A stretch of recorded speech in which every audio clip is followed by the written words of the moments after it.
Hey Nick, did you ever get a chance to do the homebrew for the site? Oh no, I haven't done it yet. You're not going to use it anyway. Well, uh, it's pretty good with the hex blade. you could be tempted by power.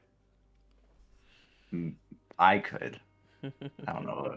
I don't know if Surigar could. Big numbers are It's kind fun. of a. It's almost like just a status symbol though of like the olden days when Hashta was the big deal. Mhm. Status symbol with 1.5 times my weapon's current max damage. Yep.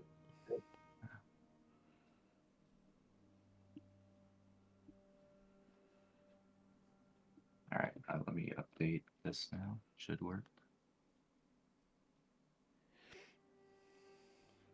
Don't forget to move the session. Oh, thanks. You're welcome, man.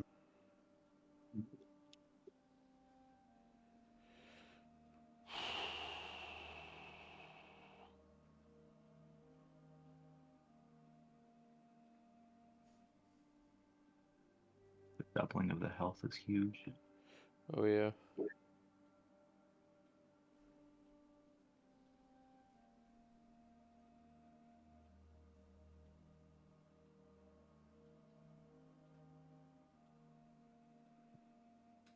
Also, I don't know if you guys have played. Someone played a hexblade in our last campaign, right? Wasn't it Brett? Yeah, it was Brett. Yeah. Booming Blade is a cantrip that they get, and it just seems like crazy strong. To get it like at level 1, you just do an extra 1d8 if they move. Mm-hmm. That's just Yeah, that's pretty sick. wild. It's like you're challenging them to stay in the fight with you. Yeah. Or perish. And green flame blade too is a guaranteed extra bonus damage of your spell modifier, which four for me, right? Yeah, I think I used that in another campaign. Yeah, I played a that does ring a bell. with Ez Nazir. Oh yeah. Rest in peace.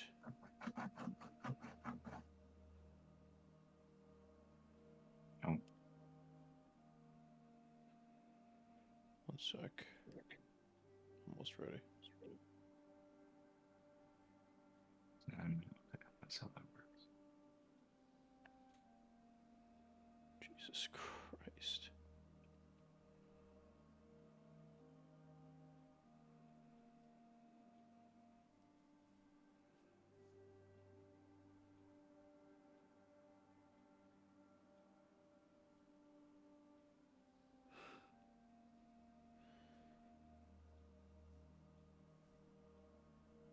All right. How's the workout look today, Doug? Um, so far, nobody has messaged me in the last 3 hours with something relevant to me. Is that a good sign or a bad sign? Calm before the storm, maybe?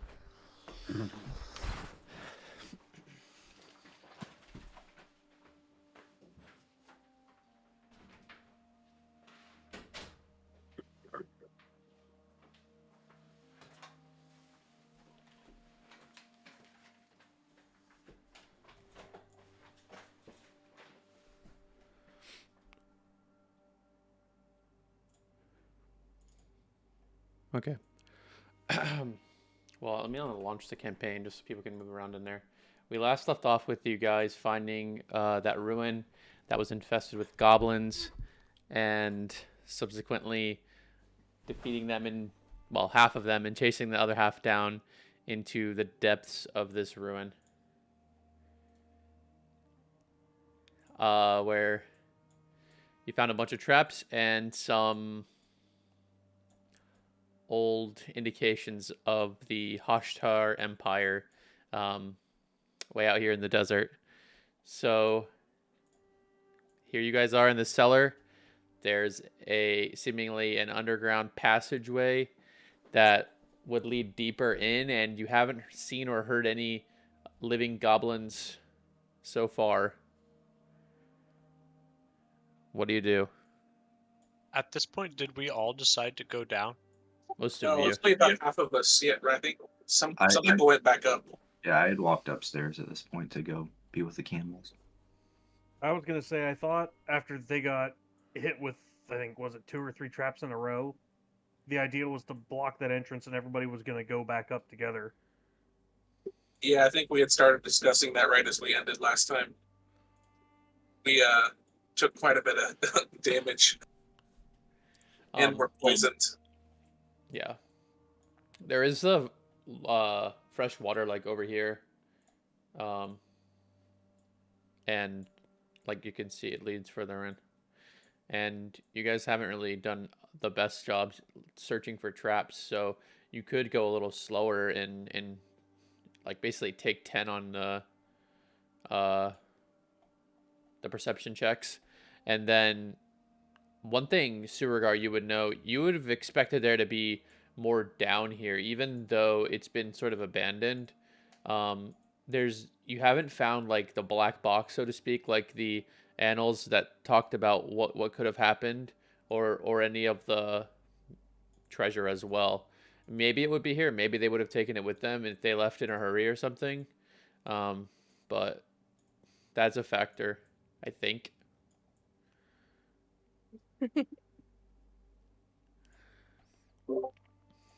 So I at least was thinking that we made it just so that if we have to escape in a hurry, we don't trigger the trap on stairs.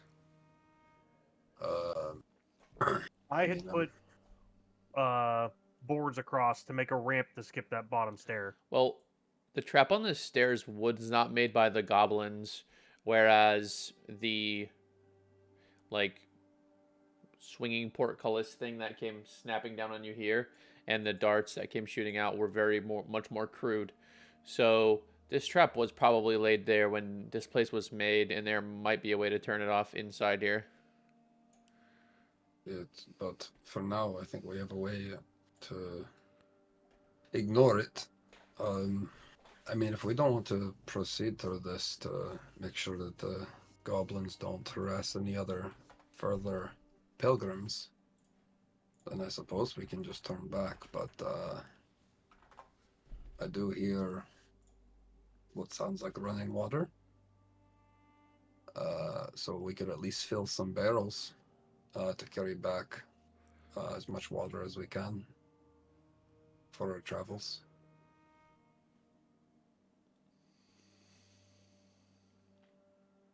I think getting some water would be a good idea.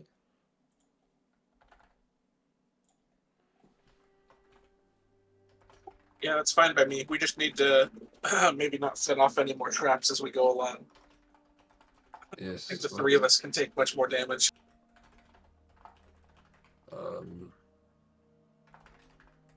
I mean, I can do my best to look ahead of us, and maybe we move at a snail's pace and see if we can do this better. I mean, if Coach is watching the camels, maybe we all can proceed down through here. Who knows how many goblins might actually be here? You know, we may not have seen their full force. So Farron comes back down because as Surgar came up and kind of told what had transpired, I know that I'm pretty good at perception and stealth, so I've decided to come down and help the group carry on in a more prepared manner. But I don't know if you want me to come up. Is there any room for me to even get closer to the front of the group, or is this like a single file line type? No, you guys could yeah, you could definitely switch off and squeeze by them and perceive and stuff. I'd say the furthest you guys have been though is probably like around here. Yes, everything that we've crossed so far has been triggered and doesn't reset, correct? Yeah, it hasn't. So at least it's safe up until this point. If you want to lead us, I would be happy to assist. Yeah, I'll start trying to take some for the team. I squeeze past them one at a time. They're looking a little battered, a little rough. I stop just in front of Meleon to not trigger anything further. And then I'll cast. I'm gonna roll for perception just to like see if there's anything right around. I don't know how to point. Like right around here, like right where we would come out into the more like cavern like space. Okay. Okay.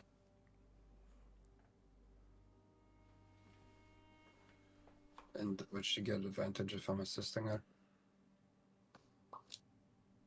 What about guidance? Yeah, she has guidance.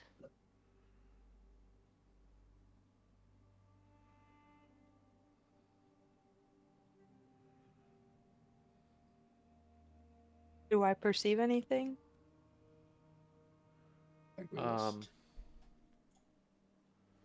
You don't notice any additional traps. Okay. So can I roll for stealth then to try to kind of like slowly approach like the entrance to the cavern? Yes.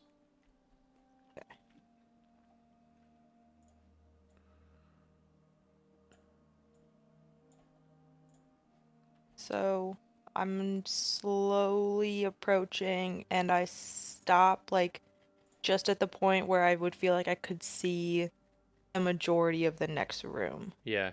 With your 60 feet of dark vision, you're actually able to see that this is gently sloping down, and then there's another hole here, like it's sloping down as well, similar to how you entered right here. So you're able to see basically another dark passageway leading deeper. And that's sort of something that I mentioned before, was all these passages might lead to like a much deeper like system of caves and corridors that would almost be like never ending. Those are very common near the mountains. You're pretty far away from the mountains, but still there are a lot of places where these have been carved out and dormant.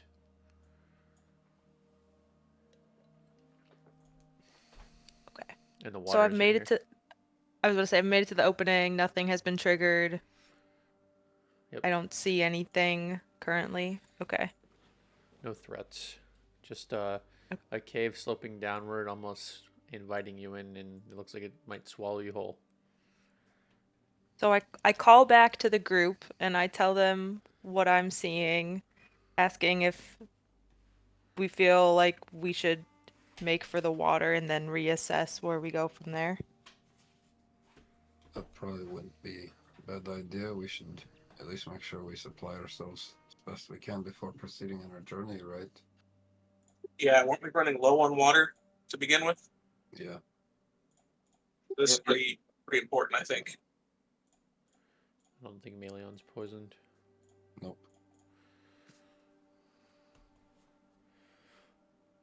All right, well, go ahead and gather around the water if you want to be there.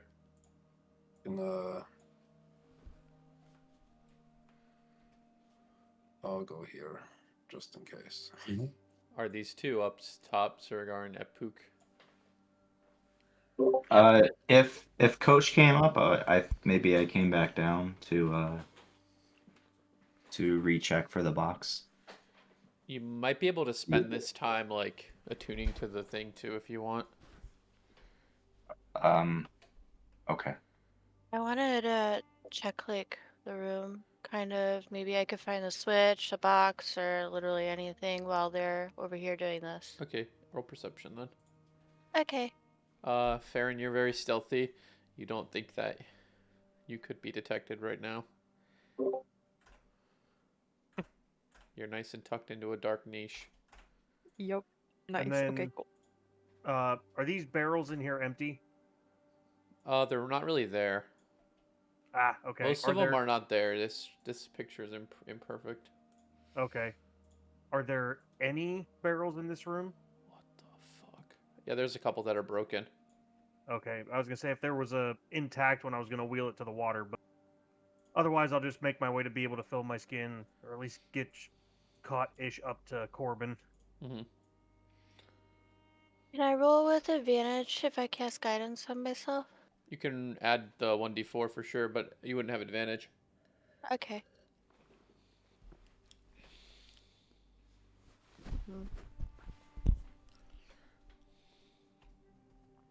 Son of a... Can I do an investigation check on the water to see if there's maybe any fish we can? Because we're also short on food, right? Yeah, pretty short.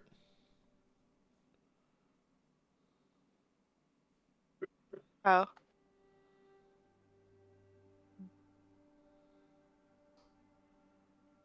No space, Luke. Yeah, I forgot about that. Oh. Thanks. You're welcome. Nice. Yeah, you're able to eventually find a lever that's been hidden behind some debris, and presumably it deactivates the trap. It's like over here, behind the Okay. stairs. I'll deactivate the trap. All right, so you we pulled can the lever. Thinking about it, yeah. Uh-oh. Uh-oh. Just What? kidding. I'm just kidding. Oh my god. The scariest thing a DM can say. Are you sure? So yeah, it doesn't budge easily. They've activated this trap a long time ago and haven't deactivated for a long time, but you're able to pull the lever and you hear some gears grinding and things clicking in. You think that the stair is deactivated. So keep an eye on the area deeper in the cave to make sure nothing's coming towards us. Yeah. And then Parthas made investigation. You don't see any fish. It's very calm water, very clear. Since we're poisoned, Parthas, do you have to do that with disadvantage? Oh, true. Oh, I do. Okay, make another. Yeah, make another roll, I guess.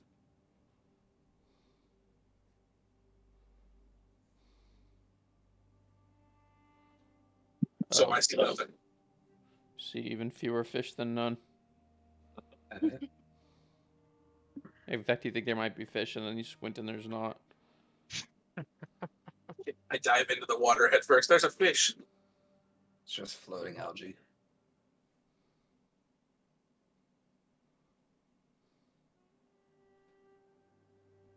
So I'm gonna go up and kind of approach the water and dip my hands in a little and try to fill up my water skin here.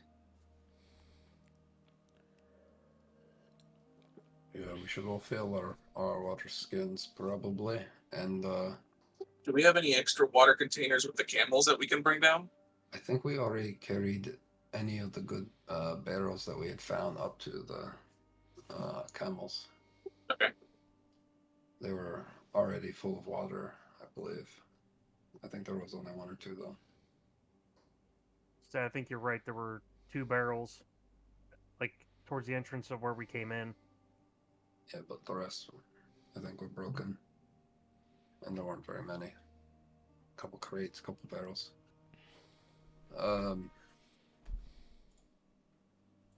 Well, I guess we have the water, so we can be on our way, unless we want to venture forward into the unknown. I don't see anything coming, though, currently. I would say before we keep going, we should at least tell everyone else what our plan is. I was gonna say, as much fun as it would be to keep going, we do have a greater task. And we can't all go. We need someone at least to stay with the camels, so we should all just stick with the camels. Yeah, we probably should continue on our journey at this point. I don't disagree. Can we mark the place on the map, and if we decide, we can come back later and investigate? Or who knows, maybe we'll be given a task to clear this place out. Yeah, it's always a possibility, but what if we clear it out now and then, we get back to town and they say, hey, we've got a mission. Somebody want to go clear this place? Boom. Already done. That's some smart thinking there, Melion. I mean, we did get the weapon. Maybe we, quote unquote, already cleared it. Well, I mean, there's plenty of places we haven't At the very least, checked. once everybody's out of this area, maybe we can, Parthas and I can slide that door closed and wedge it so nothing can come back out of the caves into the tower. Yeah, maybe. That wouldn't be a bad idea. The, I mean, we have to go back to town. Vishnathan, So we'll have to come back by this place anyway, right? Yeah, probably. So long as we could still find it. Which I think between Farron and me, we might have no issues. Actually, that'll make a good stopping point, because I'm assuming we'll need water on the way back. Yeah, it's a good place to know about. Yeah, so we should just put this place on hiatus for now. Focus at the mission in hand. Although, before we leave, Kaizen and I need to be cured of our poisoning. I'm sure it'll go Just away need in a day or quick, so. short rest. I'm sure you'll be fine. It's like cold. Let it run its course, and you'll be stronger after. We both collapse halfway through, and you have to carry us through a sandstorm. So you guys are gonna turn back? Yeah. I think so. I think there's nothing really in it for us Tumbling back to the entrance here. Make sure we don't set off the one on the step there. We turned it Dinar.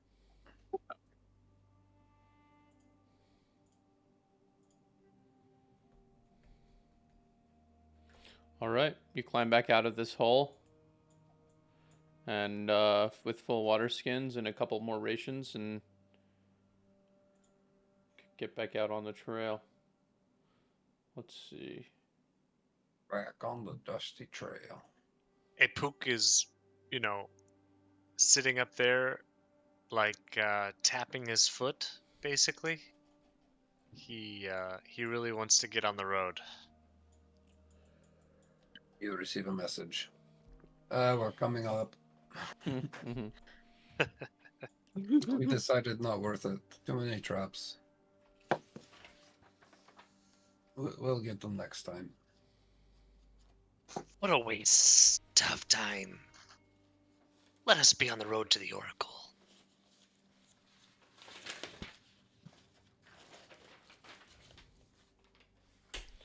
One sec. I found the goblins. Look, they're all right there.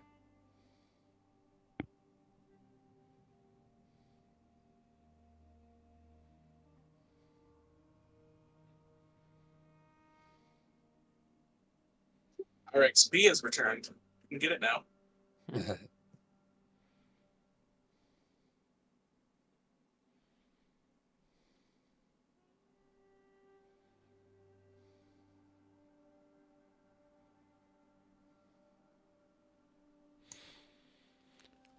Okay.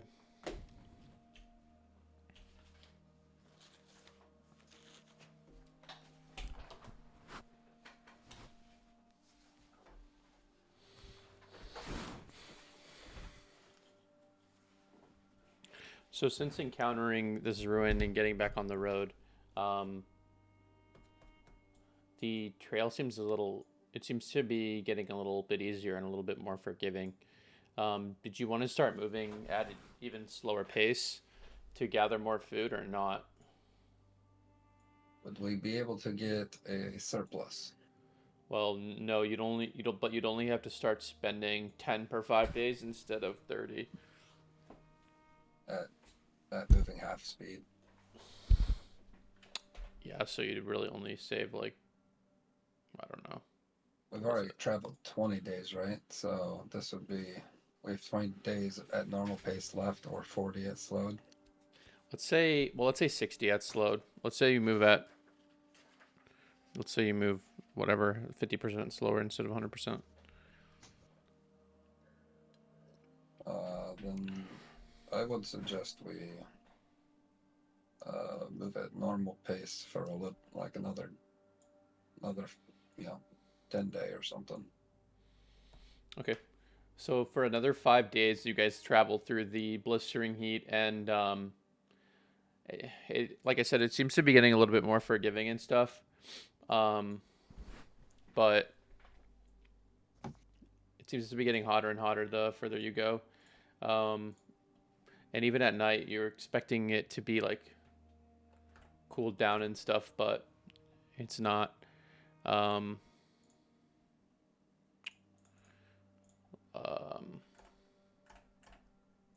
So mark off another 30 rations, Doug. And where does that leave you guys? So I don't know if we closed out session 5. We were at Shouldn't have been any spent in 5, I don't think. Did we spend any in 4?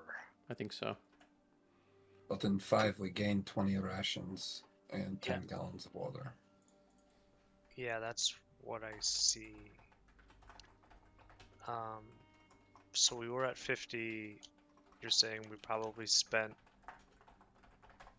a full 40 during session 4?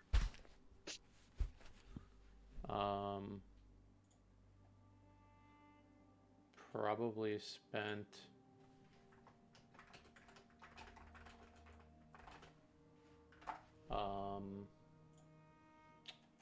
I mean, let's pull up the Google Doc. Or was mostly combat. Yeah. But I thought we already subtracted the stuff leading up to the combat for 4. That's what I thought. I wasn't sure how that went. Like, did we get to the combat right at the end of 3? Or did we travel Right at the for start 5 of 4. days and hit the combat at 4?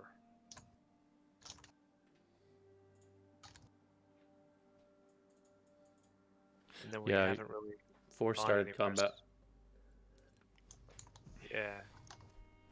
But did we travel first? Yes. So let's say we spent 40.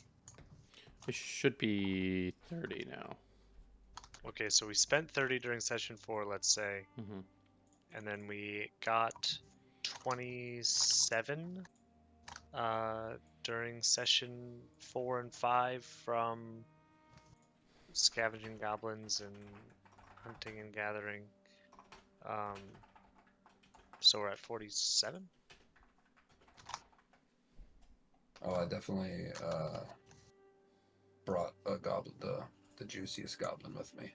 Mm-hmm. The juiciest goblin is not very juicy. Yeah, but, it's lean meat. And are we saying we're about to spend 30 right now? Mm-hmm. So we're at 17?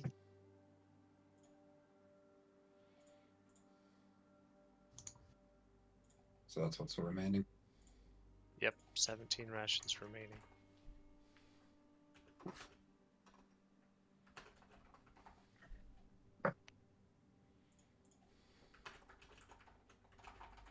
All right.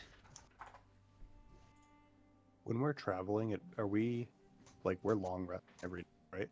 Yeah, yeah. Everybody should probably do a exclamation GD space LR.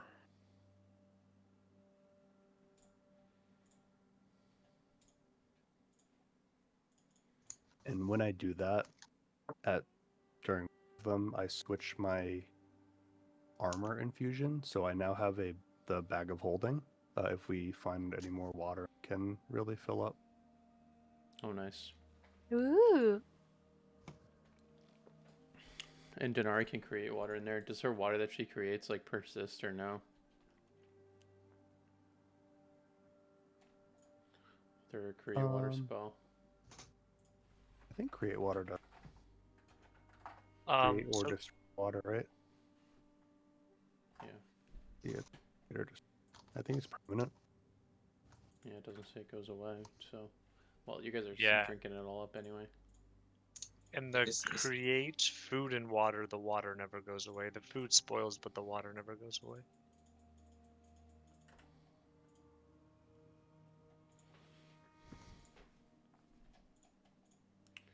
All right.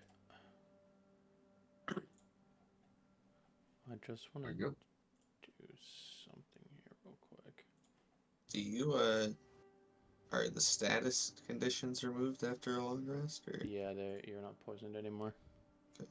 Oh, thank goodness.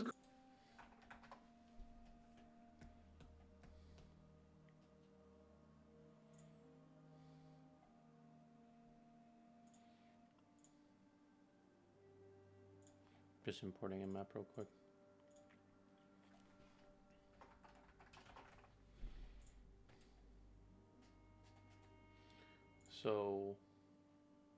So if we're getting low, do you guys want us to move slower so we can gather resources?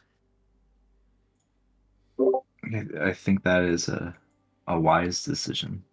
Yeah, normal speed, I think we're probably only 25 days out, maybe.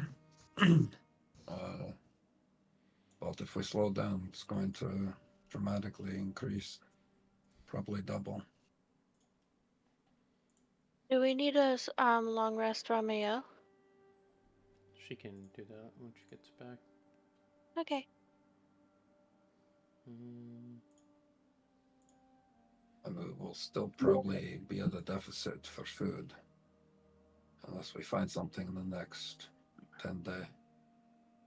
But, I mean, I'm fine at least for a short period. Maybe fair and then leads us and we really check for resources carefully.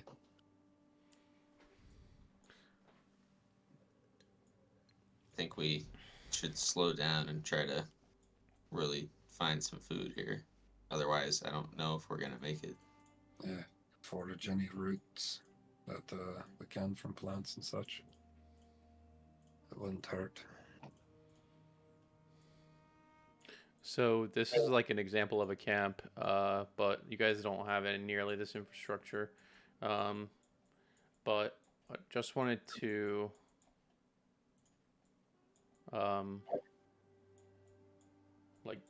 kill you guys at night. So go ahead and put yourself somewhere on here. So in terms of the watches, I assume it's just like Denari and there's two Pooks. Denari and Meleon staying up all the time, right? Where are the camels at? Oh, so true. They're dead. Or will be soon. Slaughtered in a corner in the night. Yeah, I'd be hanging out around. I'd probably want to be on like the other side of you. I really don't like the camels, so I won't be near the camels. I'll go over here. I've been taking care of the one that I healed in the goblin fight. How do you know it's that one? I've just been. It could be this one. Nah, it's definitely it's definitely this one. Definitely this one. Okay. So like I said, it's been getting hotter, but you guys think that you're getting very close. I mean, you're more than 2/3 of the way there. It's maybe like 20 more days away. And the night, this night sort of becomes a lot more peaceful. Like it's actually a very calm temperature, and there's a slight breeze that's just kicking off the sand off the dunes a little bit, and you guys are able to actually get some sleep, and it looks like you're nice and spread out too. There's a Perfect. book in a tree. What is he doing over there? Pissing? Nightly Yeah. constitutional? Resting on the tree. So, what does a typical night or campsite look like for you guys? Is it like this, or is anyone talking or conversing about what they think is going to happen, or the mission or anything, or the message that you're delivering? Like what? Good. Surigar is a little bit of a degenerate gambler. Oh, he so is might be Coach Coy. trying- He might be trying to get people into a dice game going at some point. Yeah, Coach would probably definitely take you up on that if he was here. Yeah. Ipuk is disinterestedly sitting at the edge of camp, not conversing with anyone. Just willing the hours by to continue the journey the next day. What does he do what does he do to keep himself busy, like play a Game Boy or something? Taps his foot. Scours. Okay. I'm just Kaizen's meditating by the fire, reflecting on some of the wacky stuff that he's seen over the past few days, and remembering some of the crazy dart throws he's observed. Mm-hmm. Other Like people. throwing a dart during a sandstorm. That was crazy. Yeah. One of his finer moments, to be sure. At a wind monster. Peak bravery. Meleon has a like a thrown together kind of instrument that he's kind of plucks these strange levers on, and it makes kind of some chirping, not like bird chirping, but kind of like, I don't know, grasshoppers, but like more daunting and eerie kind of sounds. Mm. And he just kind of fiddles with it while he's looking out across the vast sands. And every so often he's like, not probing people's minds, but he'll just be like, "Hey, Denari, do you see anything over there? I was thinking the same. How's the north end?" He's like, anyone who's on watch, he's constantly trying to just keep an open channel. Even a poke, he'd occasionally be like, "So are you just going to sit there, or are you going to watch, or?" I'm gonna sleep. For Denari, it's important that her companions would get some sleep. Mm. That's a big Akamanon thing. I'm hoping while everyone is resting that my goddess speaks to me. The What is best sleeping dreams. like? Do you guys just like close your eyes and then when they open, it's morning?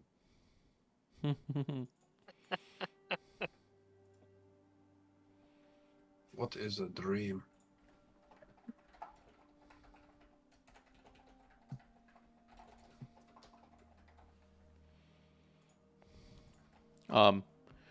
During these past 5 days, you were able to attune to the scythe Surigar, and it reveals its name to you.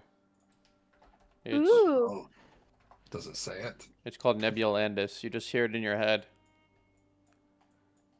And right? it gives you, each of these would have its own name, and it gives you it gives you a very rudimentary history of what happened at that ruin.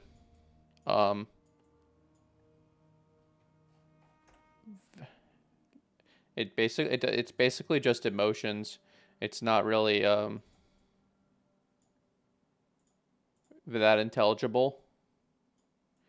but like it just conveys terror to you, and despair.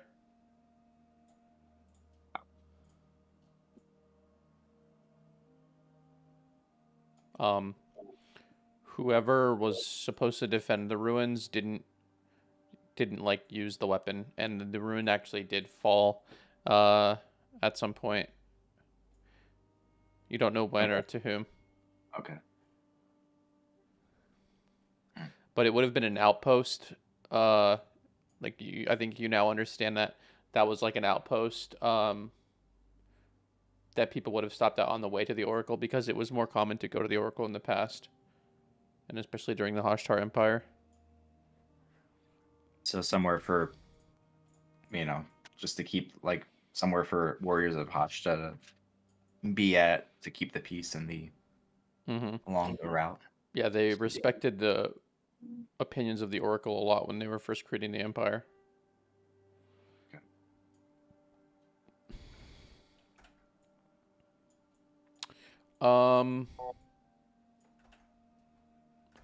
Is there anything else anyone wants to do? I'm just gonna sit there and kind of maintain my weapons, and also kind of study a bit more about the blood rituals that my order does. So yes, I think something from your background, like you were looking for like ghosts, right? I think it ended up being something more like not ghosts necessarily, but just whoever murdered my pride and family. Not necessarily a ghost. My background ended up being, I don't know who exactly did it, so I'm out kind of searching for clues. Okay. Well, that's what I was going to mention about ghosts and like undead, is like it's basically unheard of. It's really not a thing in this world. So if you were roaming around the countryside talking about ghosts, I mean, people would be pretty loony, alarmed by that. Yeah. No, I think instead of the Ghost Slayer order, I'm going to do the Profane Souls one. Okay. Can I hide? Yeah. I'm perceiving out there. Yeah, roll perception.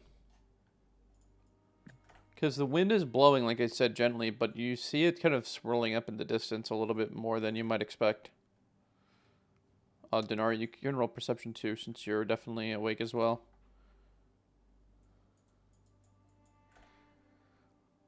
With that perception roll, you don't think you perceive a threat, but like you think you'd have to get closer to fully. Oh, same for you, Denari.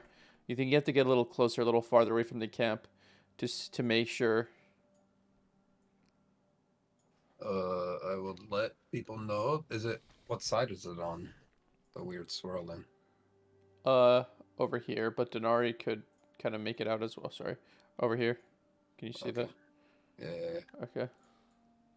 So I would say there's some strange sand movements out here on the south side. What's your telepathy range? 120 feet. Okay, she's just inside of it. Maybe you could reach out to Feyrin and she could see it. I'm not getting a bead on Feyrin right now.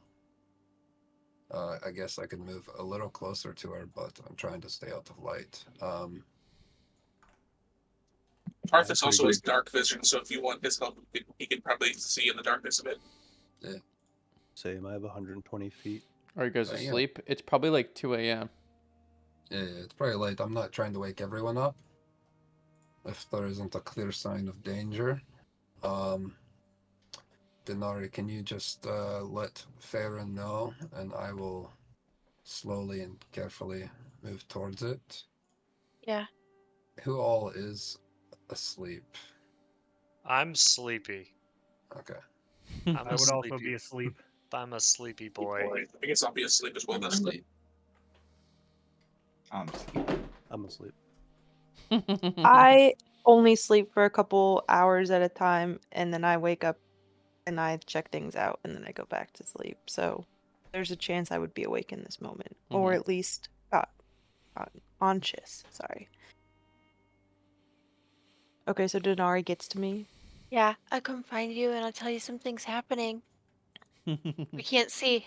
It's Christmas. Wake up. I'll stealthily move in that direction, but slowly and carefully. Mm-hmm. But I probably won't move out of range with one of our sleeping people, like one or two. Because So once Denari wakes me up, I'll start moving around like the outside edge of the camp because I agree with Melian to stay out of the light and like making movements across like all the different potential light sources from the camp that would alert them that there's like movement.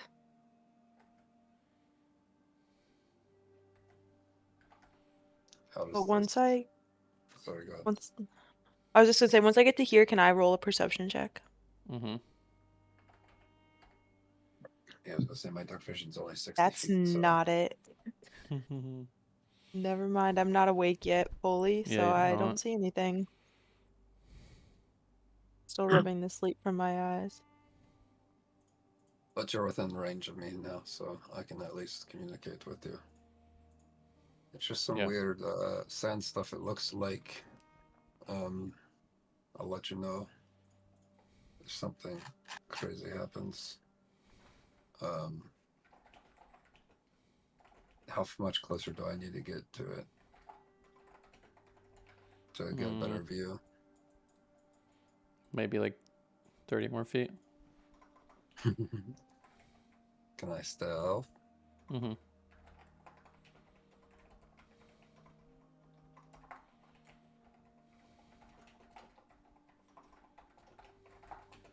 All right. Your feet fall softly on the sand, and you get a little bit closer. Roll perception again.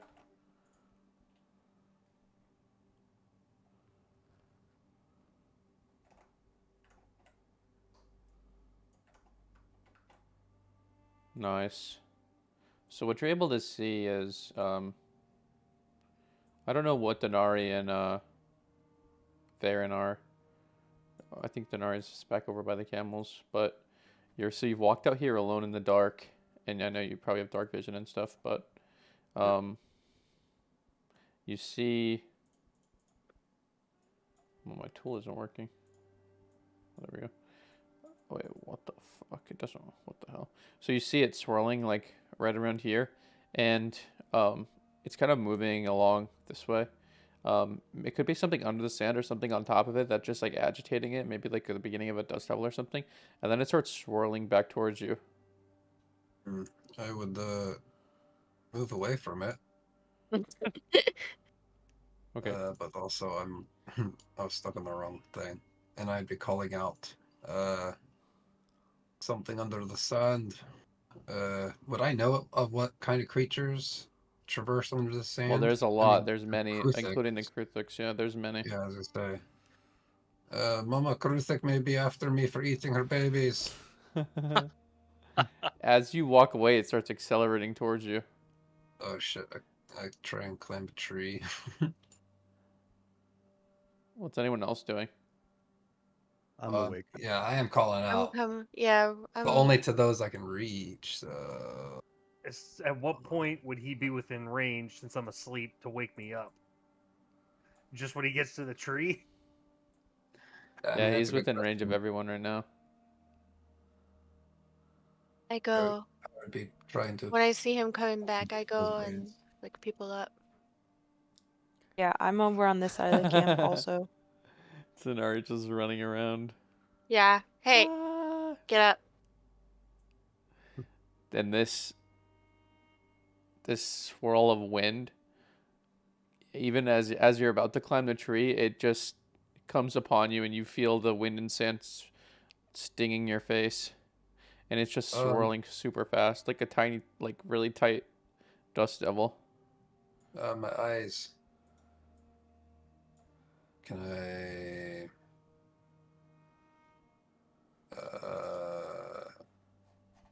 don't know that I would swing at it. I think I would just cover my eyes, or like pull a shirt over my mouth. What's everyone else doing? I try to see if I'm more awake now and roll perception again to understand now that I can like see. I could see Melion from how far away he was from me, and now he's starting to become obscured by the sand. So All I right, let's want see. like okay. Nice. Yeah, you're What able to color? squint and you don't even make out any creature in the sand. But then as soon as it gets upon you, Melion, almost with impossible speed, it darts off and just almost like a UFO. Like it just and it's going toward the oracle. You know that it's going in that direction. Mm, Can I do like a nature check? Yeah. that is very strange.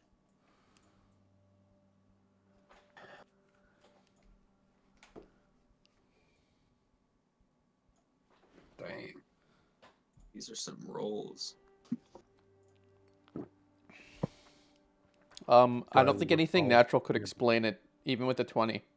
Like it's just not a natural thing that just happened. It wasn't a force of nature. Hmm. Can I do religion then instead? If- Sure. I don't think that I know of any creatures that can move that fast, especially under sand. What about you, Farron? From books about this with. I haven't oracles? seen anything like this in person before. Epuk, you might So be I the. was gonna say I was waking up. Did I actually see it? I think you would have, and like, All right. you I'm might making be the Arcana only check. one who might know something.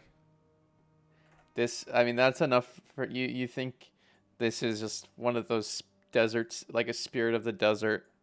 They're sometimes inexplicable in the way they manifest, but yeah, you would have rolled over and seen it. And I mean, this might be more common down by the sorcerer kings or the god kings, the god sorcerer kings, whatever you. Yeah. But very close to like the jinns. Like people don't see or interact with jinns almost ever, but it's like in that vein. Yeah. But it like seemed like it was benign towards us. Like maybe it's just spying, basically. Maybe it didn't seem like it was hostile. Playful. Yeah. Was I tell everybody to go back to sleep. We must be on the right track.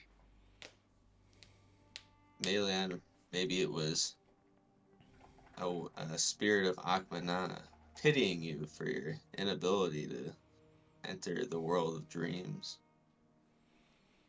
Yeah, maybe. That is a very good point. Feel the gods may spare me, but it's not my fault. I didn't choose this.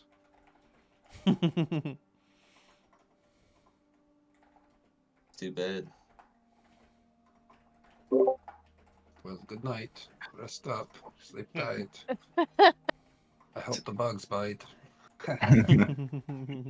Surgar never got up. Surgar rolls over and is like a foot away from camel dung. My ears drop, put my axe on the ground, just kind of walk in sulkily back to where I was sleeping. I keep a bead on that direction now. All night, you're just looking out there wondering what the secrets of the desert hold. Yes. So And, Epuk like walks further away from the camp, like out of earshot, and he makes like very specifically walks really far away from where he thinks Melion is. And just kind of casually whispers to the desert, you know, out to his patron to see if Are you watching us? Or is this league? Or is this your enemy? Why are we on this mission? Does he? I don't think he normally like talks to you, right? No, probably not. Yeah. I'm just like walking out there, crossing my fingers that he's like spying on me right now, like scrying or something, just randomly at me, like I'm important. Mm-hmm. And if he doesn't respond, then I'll just kick sand and go to bed. You hear a voice in the back of your head, which is not. It's not common for this to happen for you, but it just says keep the path. Very halting. Very haltingly. Epuk grins to himself and goes back under his tree and goes to sleep.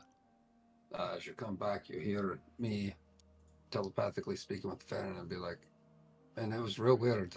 It was like heading straight for, you and the book, and then it sensed me and came at me instead. I don't know what really. I thought I was being very stealthy, but do you think I'm a chosen one of the desert? I don't feel very loved. Baron would say there has to be a reason, but it might just be that you decided to walk into the desert. So, who am I to say? Yes. Well, we'll try our best. Maybe At least it seemed to like you instead of dislike you. It could have done much more damage. Yeah, it could have scratched my eyes. Would have gone in your nose and suffocated you. I know. I was worried. Oh, good night, everyone. Sweet dreams. Good night. Death is only the beginning.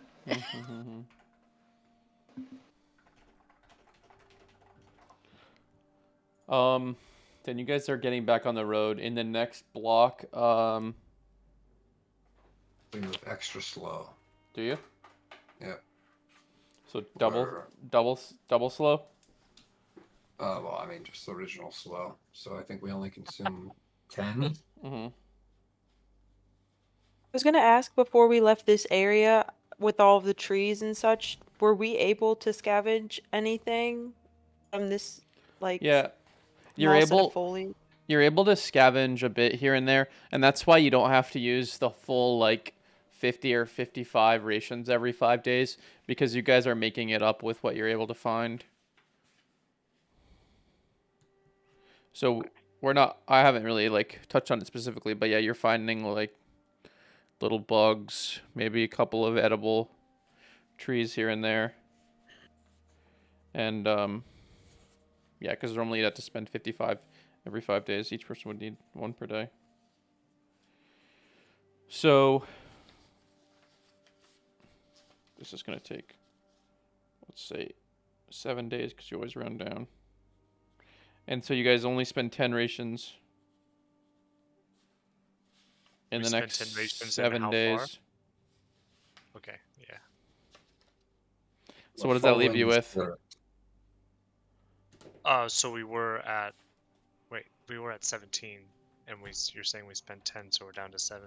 Yeah. I haven't had you guys rolling survival. I feel like at this point you've gotten so far.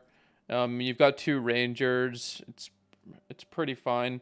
You got so much advantage. You guys are pretty well prepared for this now. So are you guys going to be moving slow again? Because you're down to, at this point, you're going to run out of rations. Now we have to move extra slow. We need to move so slow that we get a surplus. Yeah. But fast enough that we find more stuff to scavenge. It's an optimization problem. Yeah.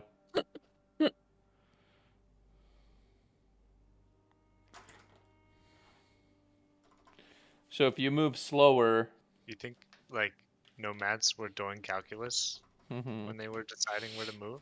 Probably not. I don't think it's been invented yet. If it has, only the people in Mithras know how to do it. newtons from Mithras. Mm-hmm. Yeah, I imagine we don't really have an option, so it's slow and steady. Okay, so it'll be a 10-day increments then, and you guys will basically gain 3 rations, we'll say.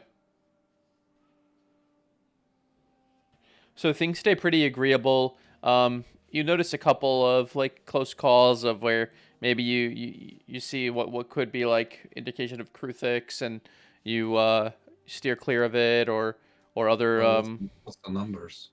what What's their numbers? what the Kruthix? The Kruthix. What, you just They're- want to they're fight them? Food source. They're food source. Well, their numbers are a lot. Okay. Yeah. They're never fighting you 1-to-1 again. Yeah. 3-to-1 only. I thought it was 2-1 last time. Well, but 3-to-1 yeah, now still, from now on. Yeah. Probably wouldn't chase them down unless we could really ambush them. So, you gain 10 rations. You gain a surplus, so you're at 17 again. Great movie. And Back at the speed. Decrease the speed. so in the next 10 days, you increase the speed, or the next block. So it's 7 days, and you go -10, and so you're back to 7 rations. And so instead of spending 15 days, you spent 24. Not bad. Beautifully done. Good thing we took the short path. I mean, you walked out of there with not as nearly as many rations as you needed.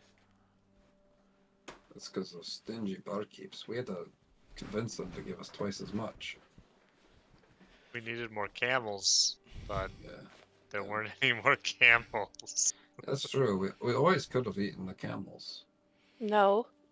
If we eat the camels, we have to carry all of our gear, which means we're gonna be moving a lot slower. We get a bag of holding. Yeah. So I meant more camels to carry more rations. Oh. Jeez. thought you meant more rations. I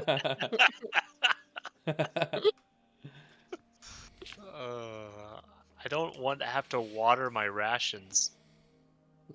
This is true. This is Are true. we traveling through, like, is it pretty flat path? Are there like dunes, like we can't see over them if we're like going the straight path to the Oracle? It varies a lot. Sometimes there's like big rocky cliffs on either side of you, or big just rock formations in general. Sometimes you're just walking for cliffs or with dunes for miles and miles, but it definitely varies. But generally, it's just large sand dunes, though. Do I find anything interesting like every day where I'm not just walking? I want to be like flying up, see if there's anything. It's so notable desolate. You're not around. finding a ton of interesting stuff. There was going to be something interesting if Anne was here, but I had to move it. No POIs. So what you do find interesting here at the end of this little 7-day block is perhaps what could be described as a tree. So you see it from far away, Corbin. It's again you see its shadow almost, and it seems to be it looks like a tree with shining leaves, and the leaves are just causing the light to shoot off in every which direction as you look at it, and many different colors as well. Okay, I'll land down and let the party know. Maybe this is the tree that we have to dance around in a circle. So No. They said walk. Yeah, does anybody remember what our tree itinerary is? remember, south. We must walk around the tree one time, and then continue due south. Does Good to everyone know. have to walk around it, or should we just have one person walk around it? I think we should probably be I set. will walk around the tree one time, and then I will continue south. Yeah, I wouldn't want to anger gods, so any more than apparently my existence does. Do the camels have to? We have to roll animal handling? You could roll religion maybe to see what you need to do. But Denari would probably know. I mean, pretty much anyone who wants to go to the Oracle needs to walk around it. And including the camels. What do I roll? Oh, you don't need to roll. You just Oh, know. okay. Oh, okay. Sweet. Yep. I like knowing. I will follow their actions. So as you get closer to it, it's very large. I mean, probably like 50 feet tall. And it seems to be a tree made of swirling wind and sand. And the wind and sand makes up the trunk. And it seems like pretty confined to its own form. Like, it's not like blowing you around as you get closer to it. But it is massive. And the glinting that you saw is like, it looks like small gemstones that have been picked up and are carried on the wind like indefinitely, and they're making up like the leaves of the tree. There aren't as many as there would be leaves of a tree, but that's the effect that it makes. And because they're like held aloft, the tree is kind of the tree is kind of rotating counterclockwise slowly.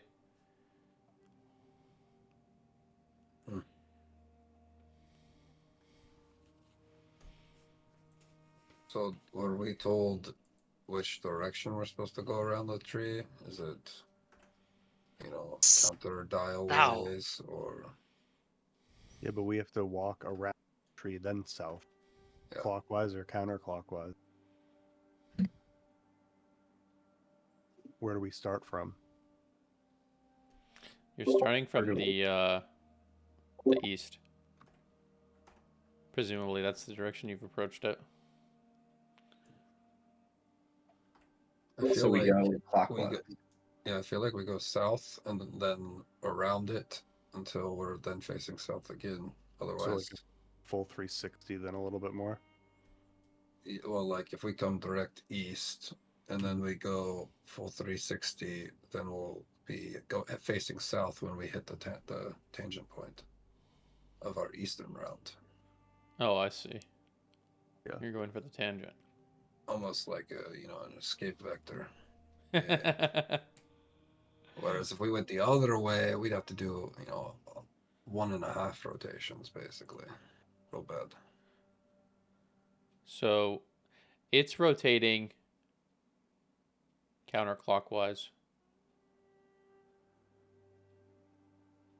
Yeah, I like left one. That's the most efficient route. Personally. Yeah. But I'm not the one who knows the gods. I mean, the trunk of it's probably 30 feet in diameter as well. So, Jeez, that's a thick tree. Yeah. 30 by 50. Yeah. Basically a cube. So, Denari, you could probably roll religion with advantage to see which way might be the best way. Because it probably does matter if you go counterclockwise or clockwise. Oh boy. You said religion. Yeah, you could roll it too, Corbin, but not with advantage. And then Kaizen could roll too. He'd probably know. Well, he might have an inkling. Can I have guidance, Nari? Yeah. Nice. What does Kaizen know? You want to roll? Yeah, sorry. Just No problem. don't know how to click on things. Why did that Well, not roll? I thought it would roll with advantage, but it didn't. You're I will not... roll again. Okay. Sorry. I think you would right-click it. Yeah, you're right. So yeah, you would have probably been pretty interested in this in your teachings, Kaizen, because it does matter so much. The Oracle looms so large in like Akmana's teachings, but Denari,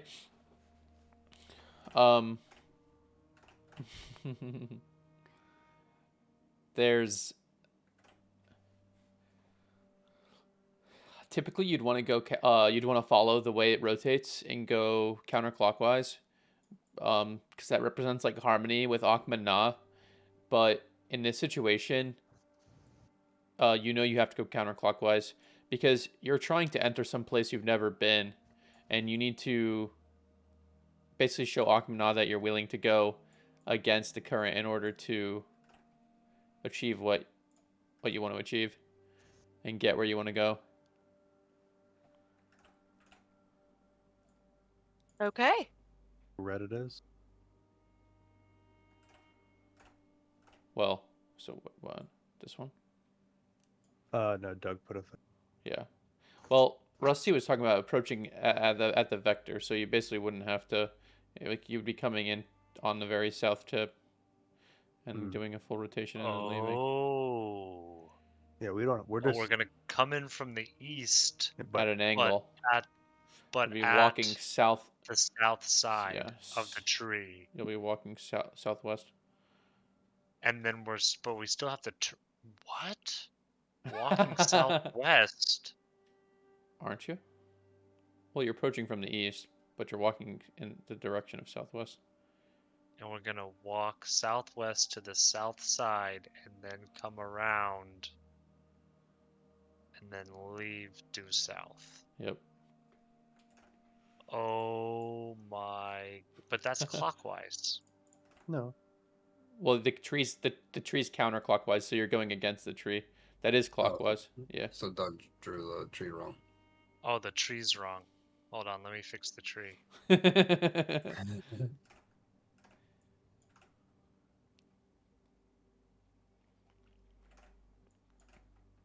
So you get just close enough to, as you guys start walking around, probably single file, you get just close enough to the base of the tree that you can kind of feel that diagram isn't helping anyone. What is going on? It helped me. We're doing green. I understand. I can read. Okay. So you You said can we were going southwest. it is so true. So you guys are probably walking in a single file line, and you have to get close enough to the tree that you kind of start to feel the wind blowing against you.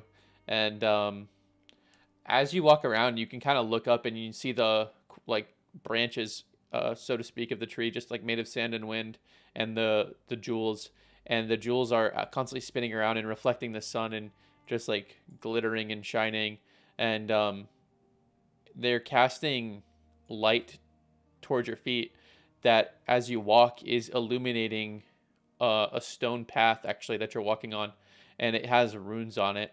And whoever's in the front, probably Denari, is leading the way with the runes, and the runes are starting to glow as she walks around it.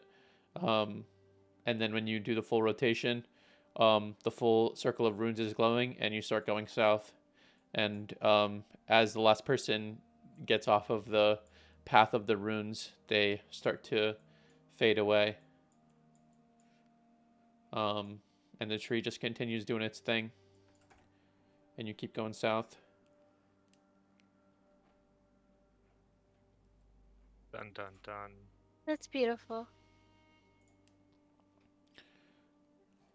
And does anyone have anything they need to do or want to do?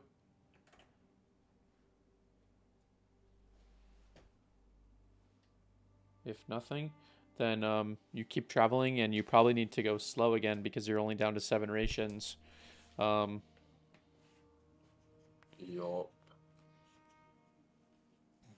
So 10 more days, and you go up to 17 ration. Actually, let's just say you travel. You take 8 days and just use the rest of your rations up. In 8 days, we spend 7 rations. Yeah. So we Well, moved at full we're- speed.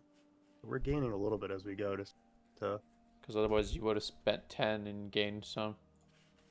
Oh yeah, I see what you're saying. Yeah. We're basically making it to where only one person.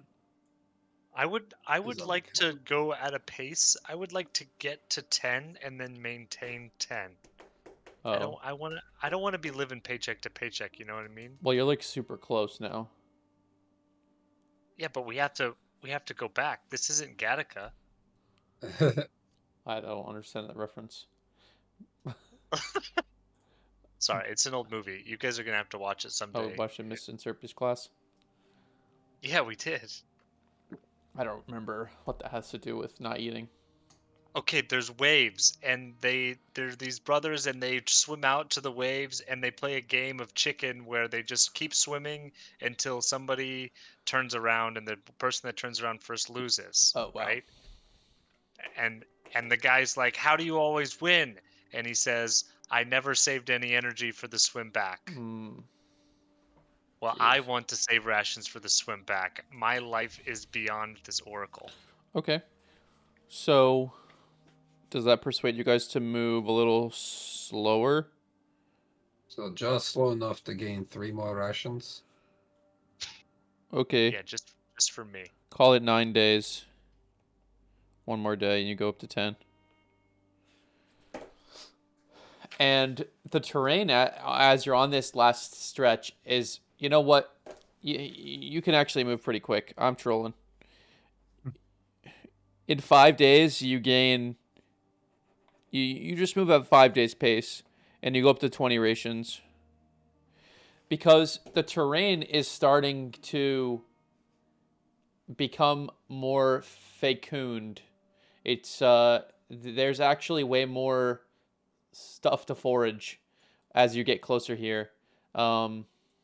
It's actually starting to get green, as if you're approaching a very large oasis. Oh, this is very fortuitous for us. Somebody should thank their gods. Someone should thank their gods. Well, yeah. So, I mean, at times toward the end of these last 5 days, there's so much food around you that, I mean, you feel like you're fine. I mean, there's food, animals, like regular animals, insects. You know, you're just popping them open like in the Lion King, just sucking the juice out and stuff. And fair enough, like eventually you see plenty of water as well. And nestled in a desert valley, you see what must be the Oracle, because it is a building that is not a ruin, the only one you've seen on this entire journey. And not only is it not a ruin, but it is completely opulent and golden. There is a golden beam shining out from the back of it, crystal clear waters, and like golden pillars and archways throughout. And it looks like this.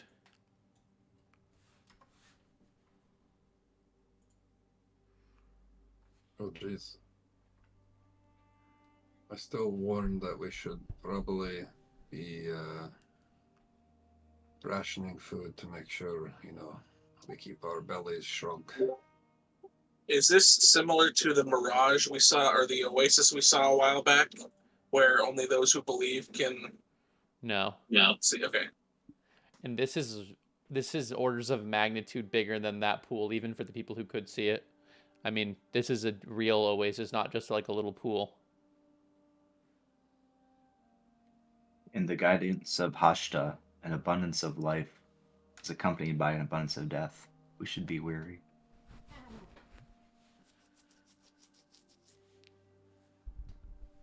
Duly noted. So are you saying that this oasis is stealing from everything around it? Is that what you mean? Could be possible.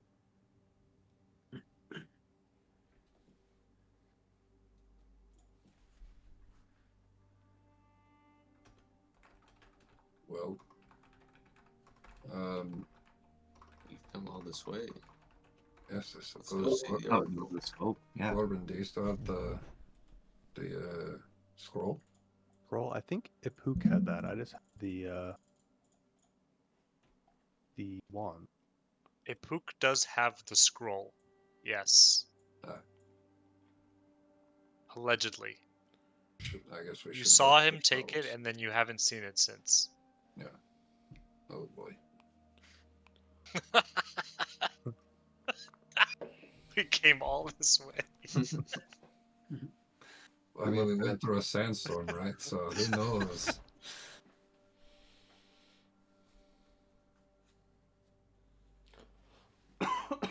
So what do you do? Ipuk stuffed it in a special place where nobody looks. His anal cavity. Yep. Great. Your prison pocket. Well, good. We found the designated holder for a long time. No one else needs to touch it. Well, yeah. Let's. Should we dust ourselves off? Is there like a custom to bathe ourselves before we enter? Or do we just go in dirty and sweaty? Dirty.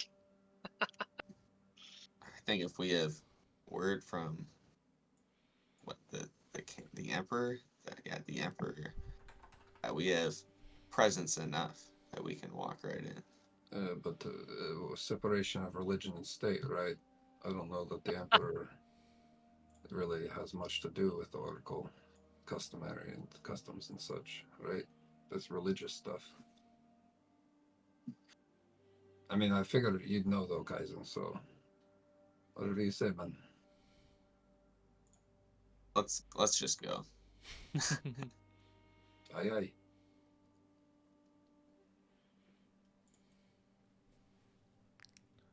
So I mean, I'm gonna start walking up the steps. All right.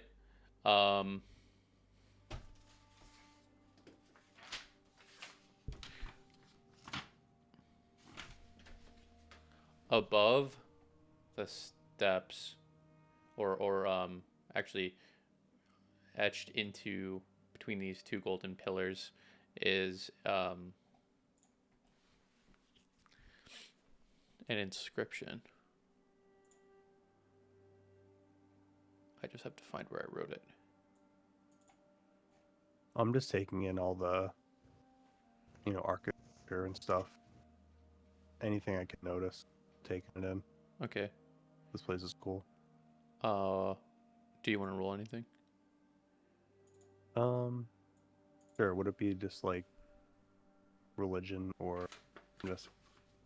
Yeah, religion, perception, arcana. I'll do arcana. Just to see if I.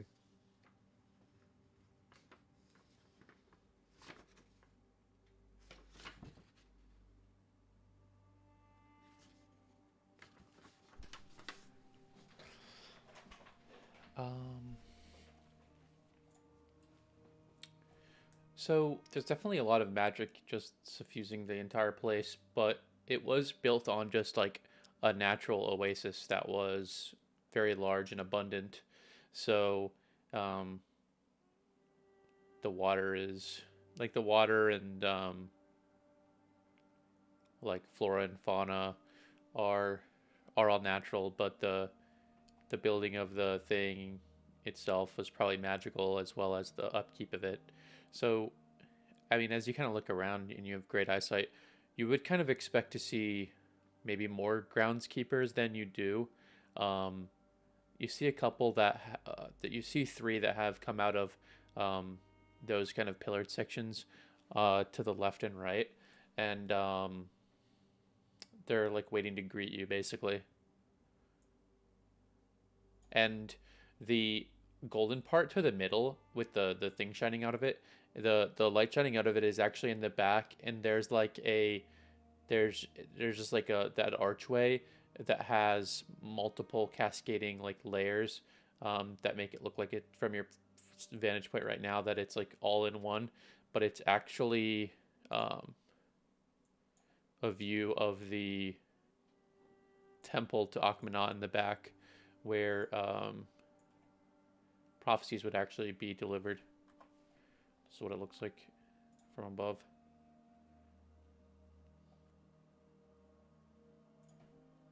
And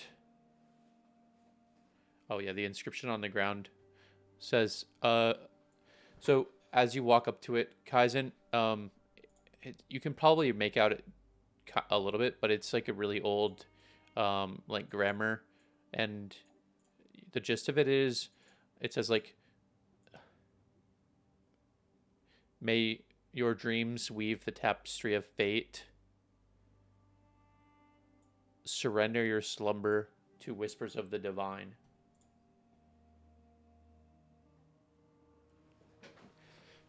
And the groundskeepers or attendants are approaching you, Kaizen, since you're kind of, it seems like, in the front, and they're obviously like priests or priestesses, and they so like they would only be out here if they were devoted to Akhmenat as well, and they're like completely hooded basically.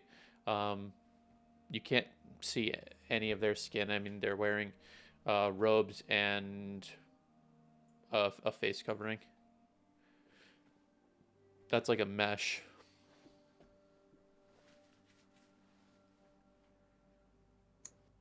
Like a dune mesh. I don't know.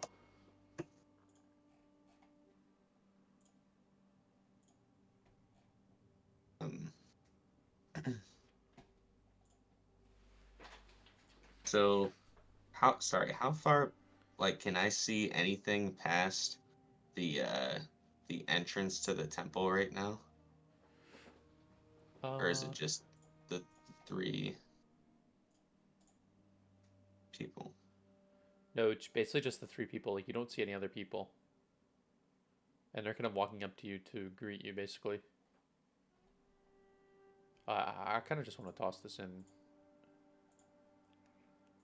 Even though it's obviously not top down, I kind of just want to toss this in the thing so we can, like, point at stuff. In the session. The dungeon master has paused the game session. Yep.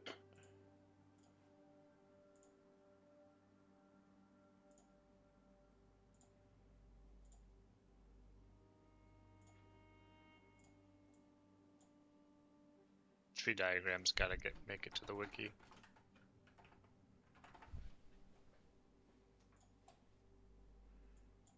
Jesus.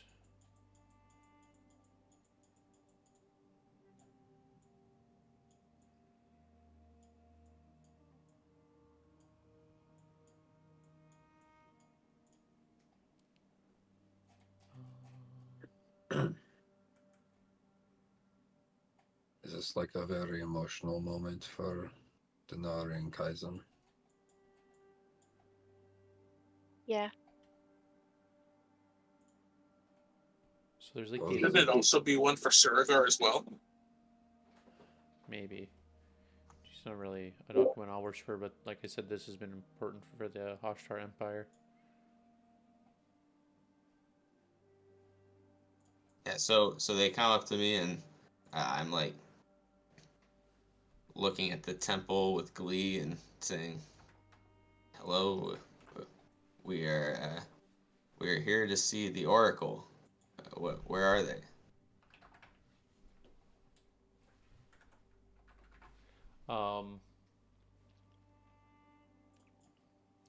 You think they might have sworn like No. oaths of silence because they're all kind of like right here and you're in the middle, Kaizen. Okay. You're like right here.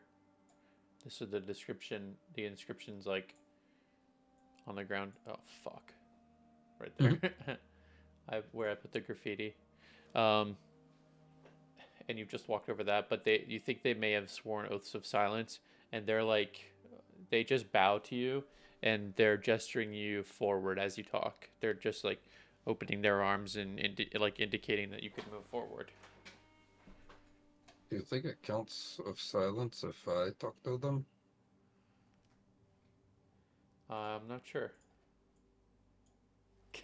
Guys, he's on a mission. He's charging the gates. Need to meet this oracle. Looks like Sorgar's just swimming. Took a quick dip. Do you actually? How exactly how clean is this water? Oh, it's pristine. You could see the bottom of it. It's crystal clear. No one else is in it. No. Probably I don't know. You don't then? Okay. Yeah. I might be at the edge studying quality. Well, it might be customary to bathe in here. I mean, it's right here at the front. Like if you're a visitor from far away, just take a quick dip and then go in. Yeah, maybe. What do the other religious folk think that might have a better idea? Yeah, Denari and Kaizen, you think that it could actually be appropriate to like clean yourselves off in here? Can I roll? Yeah, like religion. Yeah. Yep, you can have advantage too. I'm just gonna say confidently that Akmana wouldn't care. Do whatever you want. Yeah, that could be true, especially like your Akmana back home. But this is like the ancient. These people would worship like an ancient version of the god with like ancient traditions, so they might have different ones. But yeah, Denari, you think it could be appropriate to do that? That might actually be the purpose of it being here. I just don't want to insult anyone before we come for our true purpose. So, but I feel like it's appropriate. So let's go. All right. Well, if she says that, then I'm the first in. Okay. I'm cannonball. All right. Now I go in as well, and we haven't used it yet, but I just open up my bag of holding and I just fill it up with 50 gallons of water. Oh my God. So you just steal. The don't total know. water of the pool probably goes down by like a couple inches. Or Are the maybe an priests inch, I don't having know. any reaction watching us do this?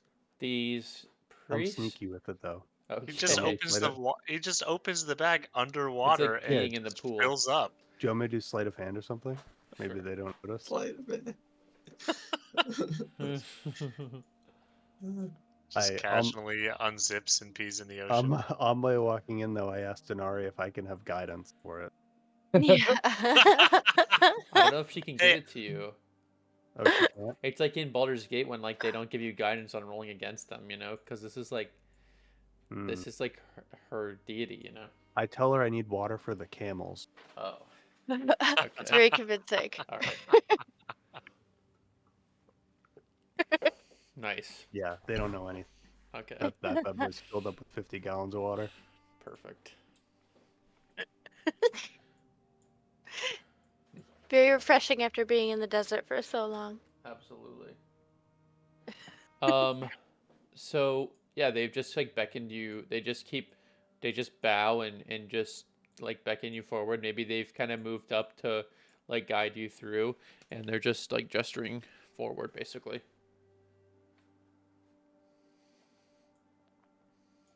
You guys better hurry up, or I'm going in without you. Oh, So you guys took a quick dip. What will you do without the thing we're supposed to turn in? Oh, What thing?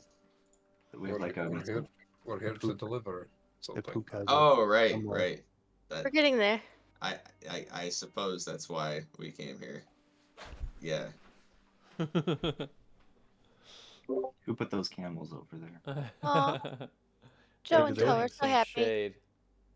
They have like a little stable. Can we trust these people? They probably would. Most of the important stuff is located in that middle building that you guys are walking up the stairs to. And in fact, Kaizen has probably already made it in, because he's just charging forward. And like I said, there's like an inner channel that leads to the peak at this this light that comes from the farther building that's going straight up, and it's creating that very interesting effect throughout this building. So you kind of walk in, and then you have to go around this little middle section, and then you can continue straight on through. And like to your left and right, you see various like everyday rooms and functions that they would need out here. So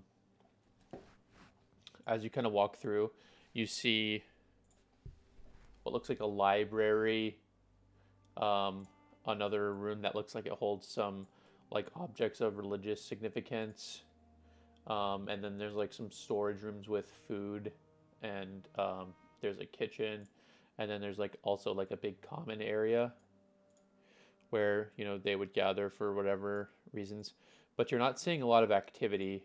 You probably only see like one or two more of the attendants as you walk through. So there's like one of them in the kitchen that's just kind of like milling about, and then another one in the storage room that's kind of looking around. Are they also hooded? Yes.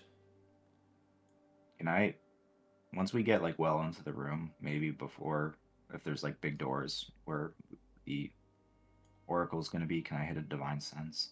Yeah. Do I pick up anything? I forget. Select will be undead.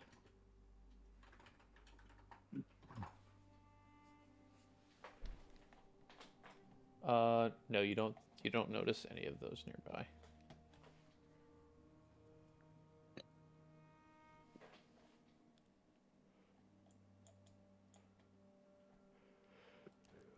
So let me make some more maps.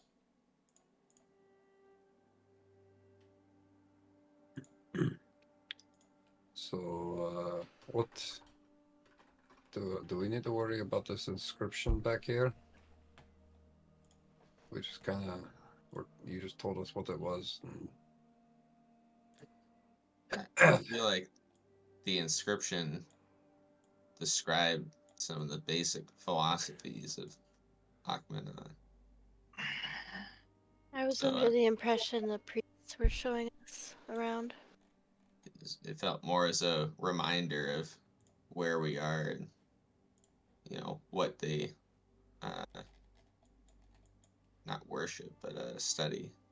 Yeah, it seemed to say something though about like surrender your slumber so you can see the future or something. So we just got to maybe you all haven't experienced, or I guess Akhenaten is known to deliver their divine wisdom in one's sleep.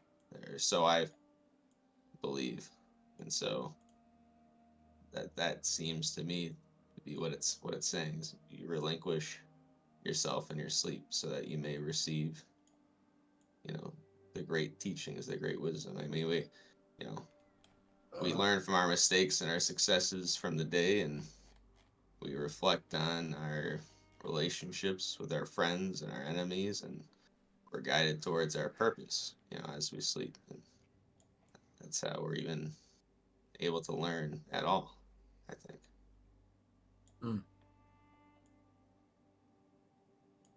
Yeah, I think that's probably pretty spot on. What do you think, Denari? Well said. So the priests have guided you through this common building. This isn't quite to scale. This is as small as you can be on this map. But you've gone through the middle building and you're going toward the back, which is where the prophecies would be rendered. And Kaizen's probably still leading the way with Denari. Just a straight shot through.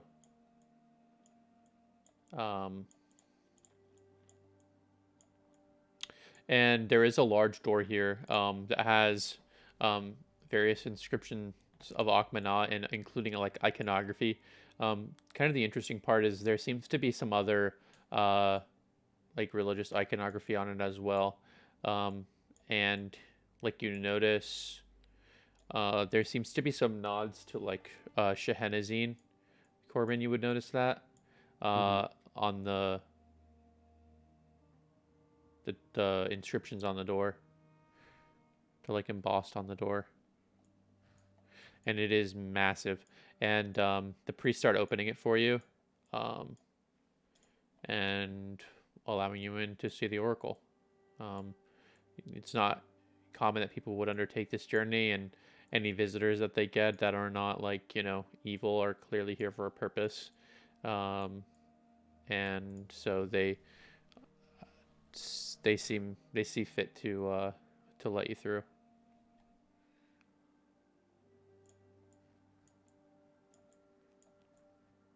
We've got him fooled. So they open this massive door, and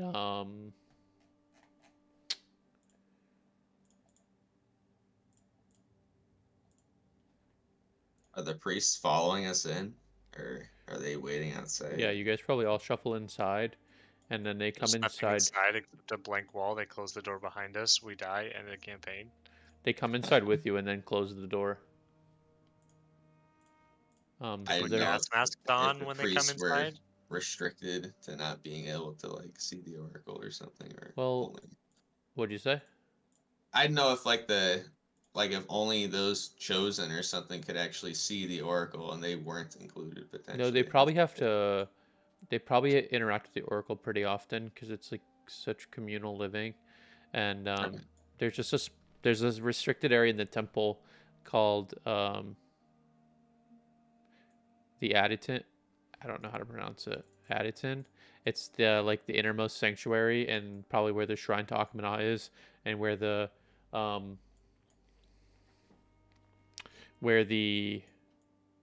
oracle would lay down her prophecies and visions.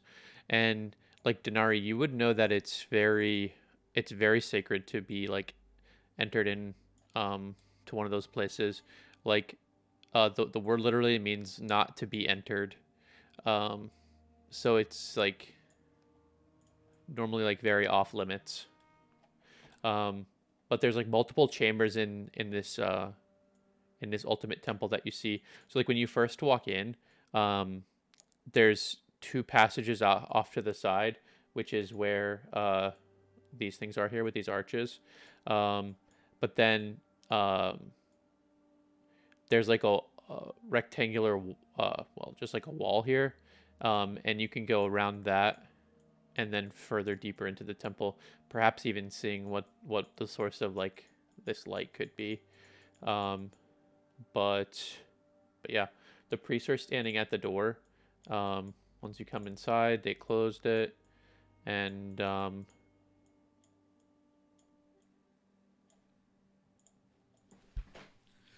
they gesture you to go forward toward the inner sanctum. Oh, they trust us. Is someone who worships a different deity? It's not the case of if we were to go in the inner sanctum, we would burn like a witch. A church type deal. Maybe you could roll religion, or Denari could roll religion or something. Save us.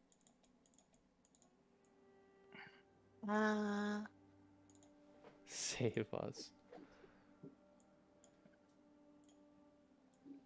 Oh no, Denari doesn't remember going into any inner sanctums. Whoops. Should we roll then if we're not part of? You could roll, yeah.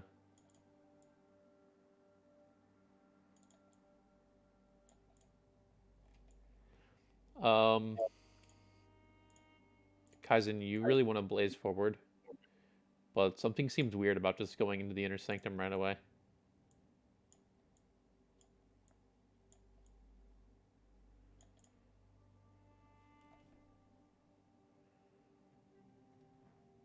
Do you want to just go ahead? Oh yeah. Okay. Oh yeah. I didn't know if Corbin. Yeah, Corbin doesn't know. So it's kind of like this. I know. I wish I rotated it because it would make a lot more sense. But you would enter from here. Wait, where's here? The south. Wait, where am I at? I can't see me. Okay. Yep, you'd be entering from the south, and you enter into this pretty massive chamber.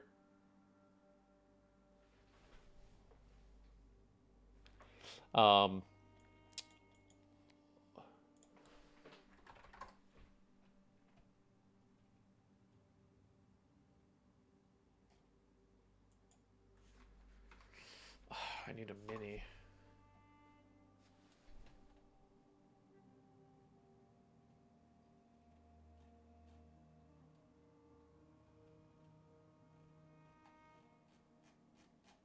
So many.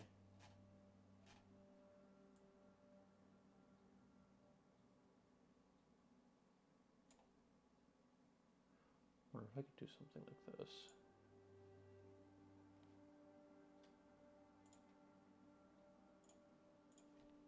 Gargantuan. What does that look like for you? Is it just blue? At the top? It's Yeah. black. It's the same color as It's the- gray, yeah. Yeah, it's the map. Gonna use this chick because she's at the top.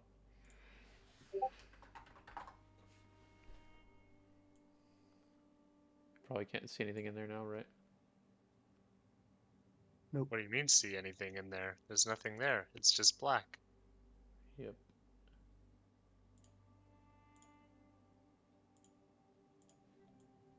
So, Oh, now we see something. sitting at the back of the inner sanctum is the oracle, just kind of kneeling on this red carpet, and you see the source of the light. It is a amber crystal, and there are mirrors fixed around it that are causing it to just like amplify the light and pointing it directly up, which is the light that you saw when you were coming in, and the one at the back of the grounds. The whole place is kind of built around this light, and it's like symbolizes a guiding light. Now the oracle, you can tell from even this far away, is blindfolded, and she's kneeling, like I said, and probably offering prayers and looking for insight and trying to let visions of Akmana come to her.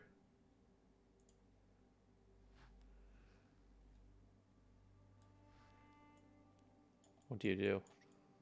I am overwhelmed.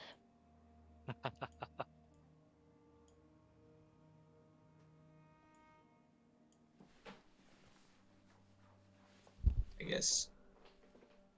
Probably, so is the Oracle, like, awake and making these gestures and such? Like, does she seem to be, like, potentially, like, if we start to walk forward, she's gonna notice that we're here?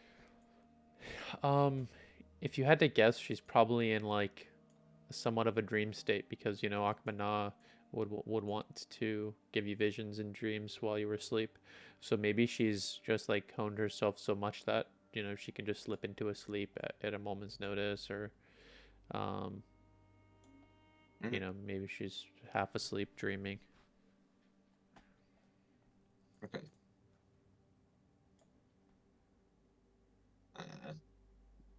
I'm gonna, out of respect for everyone else, at least turn around and say, I say we go ahead and go talk to her.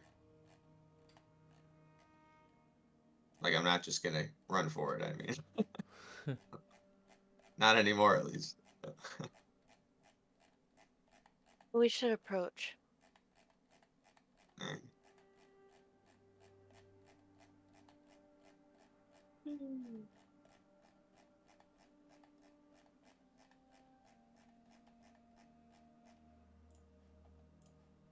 So as we get closer to the light here, can we like see anything else?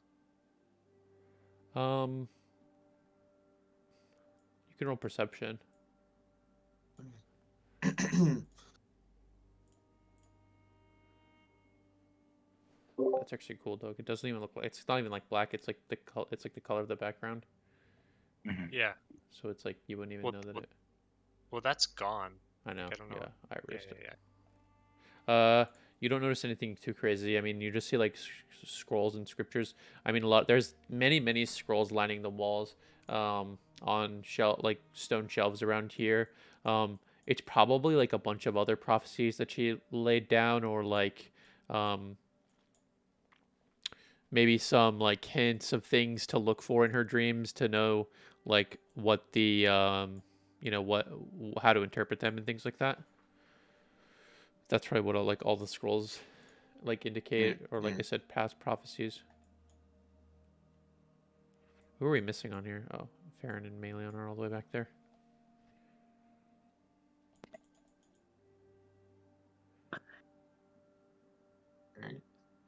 I'm blindly trusting, so I'm just gonna keep walking. Okay. So the I just want to oracle. make sure. I just want to make sure, for the sake of time, if we want to go forward here, or if we want to stop here. Oh, we can go a little more, but Okay, that's fine with me. Yeah. I know how much this was. Yeah. If nobody's blown up yet, Epuk is just going to confidently stride up to the Oracle. He knows his mission. He's been tasked with this from a higher power. He just strides. He doesn't. He moves to the left side around the middle of this big area, and just strides right up to the Oracle. Okay. When you get to about there, she starts to wake up from whatever slumber she was in, because she was kind of had her back toward you and was kneeling. Her head was kind of down as well. So she wakes up, stands up slowly, and like I said, she's blindfolded, but she turns around and says, "I've been expecting you," and then just takes a couple steps toward you and holds out her hand, ready to receive the message. And this is where we'll pick up next time. We have not exploded yet. Yeah. Why? I don't know why everyone thinks they're going to explode. Oh, I don't Kind of know. ominous. Maybe just because this is a god of slumber and such, and then I can't sleep.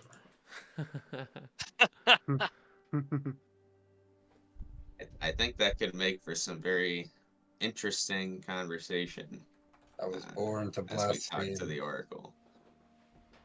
I am very curious, after talking with you at the campsite, about how you can't sleep, about how she could, about how somebody could receive Aquana's wisdom without sleeping. Like, if not everyone can sleep, then how can people could just not biologically be chosen? I mean, that's Maybe as a race, the Thrycreen were disregarded. If all you need to do is dream, I've been doing a lot of daydreaming on this journey. So Oh, I daydream all the time. So are you guys actually back here, Farron and Melion? Yeah, I don't think Melion feels comfortable being here.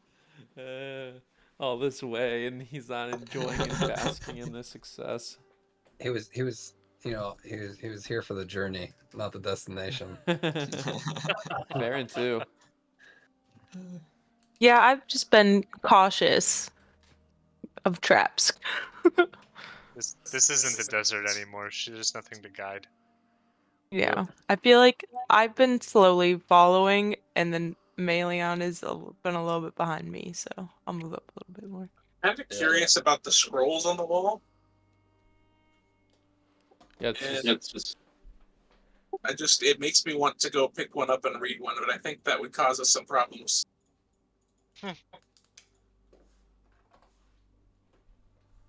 all right. Are they We'll see you next week. unfolded? Are they like unfolded at the wall? Maybe No. next week you can just like walk up and read it without touching it. No, you couldn't. You'd have to pick it up and unfurl it. Damn. All right. All right. Exciting. Alrighty. Cool. A lot of I'll see you mistrust guys this next week. session. Yep. See you next week. Yeah. Yeah.